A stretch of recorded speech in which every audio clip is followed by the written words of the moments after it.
Hello and welcome to episode 4 of the Dev Diary of Nanuka, Secret of the Shattering Moon. Along with more insights into the development process, we'll also discuss our guidelines for level design and share a personal note on our preference for bug-free code during development and why that's not always possible while working on Nanuka. For those of you who don't know, Nanuka, Secret of the Shattering Moon is a colorful 2D action platformer set in a cartoony world. Our game focuses on providing a silly and lighthearted adventure with an emphasis on our vibrant handcrafted pixel art. If you like what you're seeing, we've left a link in the description that leads to our page on Steam, where you can wishlist our game to support our development and be notified on its launch. In this episode we are covering 2 weeks of development, during which we implemented new placeholder objects and a new death animation for Nanuka. We also completed a round of playtesting for the entire game as it stands so far, ensuring the gameplay is solid. I was project manager this week, and the goals we set out at the beginning of the week are implement at least 60% of objects on level 4, what we call the shrine area, decide on the next 2 allies and their abilities, progress with the design of the rest of the game, taking into account the new allies, and prototype the abilities of the remaining 2 allies. As I mentioned in a previous episode, we can now play the game from level 1 up to level 7. However, level 4 and level 6 are still missing most of the objects. So this week, Leo and Tom exported all the sprites I need to implement the new objects.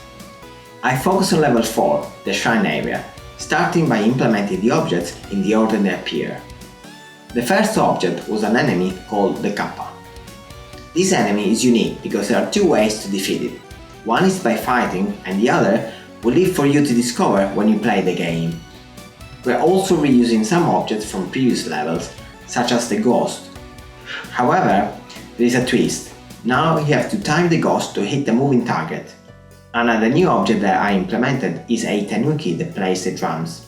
With each drum beat, the tanuki can activate some objects. The first object I connected with it is a bouncy platform. It's a simple but fun object. The next object is a big log. The log can squash Nanuka if your timing isn't right. A cool feature is that objects can be linked to the tanuki in a pattern. This pattern determines whether an object should react to the drum or not. For instance, we can place 3 logs on a screen and offset their activation. So this week we've got the placeholder assets finished for level 6. This includes lots of new custom stuff and has you making your way through a massive cafe as you chase down an accomplice of the Emperor. There's a couple of puzzles unique to this area, but with some of the stuff introduced here we can reuse the idea and reskin it later. That way we can come up with more ideas for those things and expand on them throughout the game instead of sticking it to one section of a level. We also decided to try out some death animations and how they would work. We think with how Nanuka is, we should also make her death animations just as funny as she is. The first I tried was death by something hot. I tried a few different ideas, but we went with the idea she shoots up in the air from how hot the hazard is. We're aiming to have many unique animations for when you die to different things, and we want to be creative with them, so if you do fail a certain section, at least you can enjoy funny animation. In our last few meetings, we reviewed the role of the allies that we make throughout the game. Aside from working on the objects of level 4 and 6 together with Tom, my main task was to go over and tweak some of the parts of the story and the progression.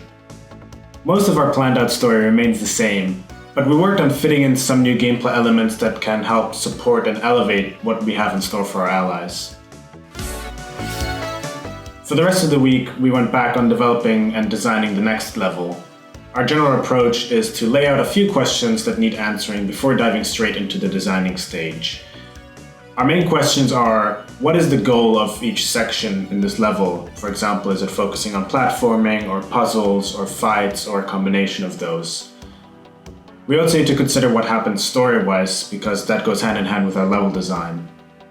We also list out what existing objects and puzzle elements we already have that can be reused for these levels and maybe reskinned to fit the aesthetic of the level.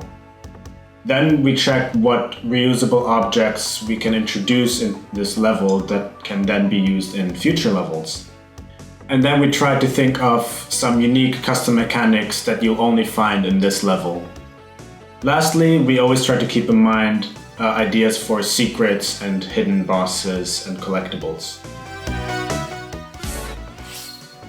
So I was PM this week, and our goal was to rework parts of level 6 and implement those into the game so that we could then playtest what we have worked on for the past few weeks now, which is levels 3 to 7.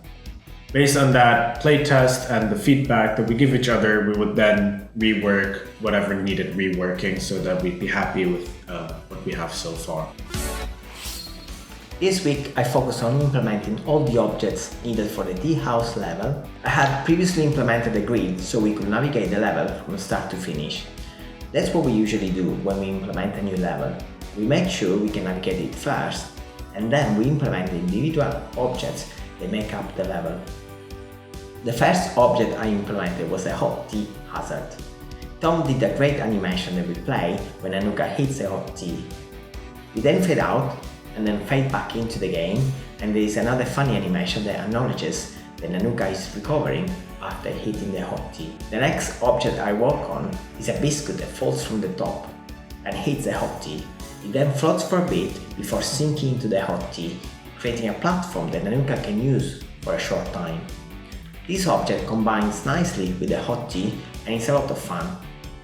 I then work on a pan that can deflect projectiles and can help Nanuka hit places that would otherwise be inaccessible. Once all the objects were implemented, we were finally able to play the game from level 1 to level 7 for the first time. We all played the levels and wrote down lots of feedback on things we want to address and improve.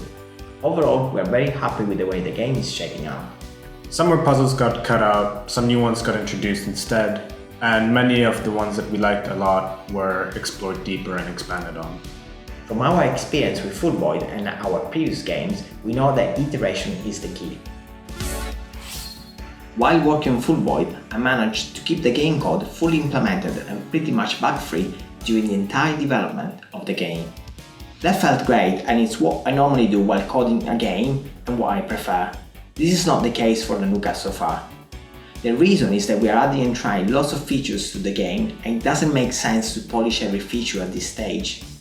We prefer having something like 80-90% implemented code-wise so we can get the feel of it. We're doing the same with the graphics.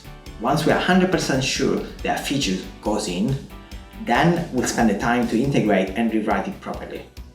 I have to say that this frustrates me a bit because I don't like seeing bugs while I play the game.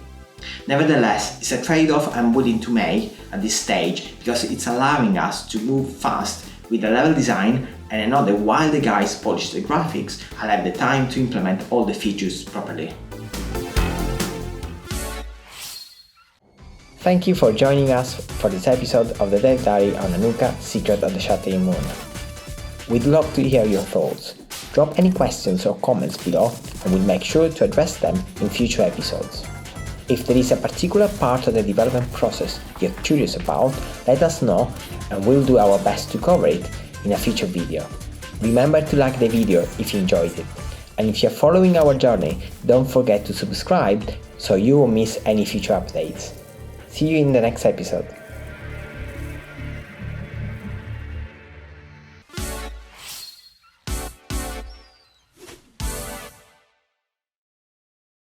Ali focused a lot on the prototype to make sure the other ally abilities are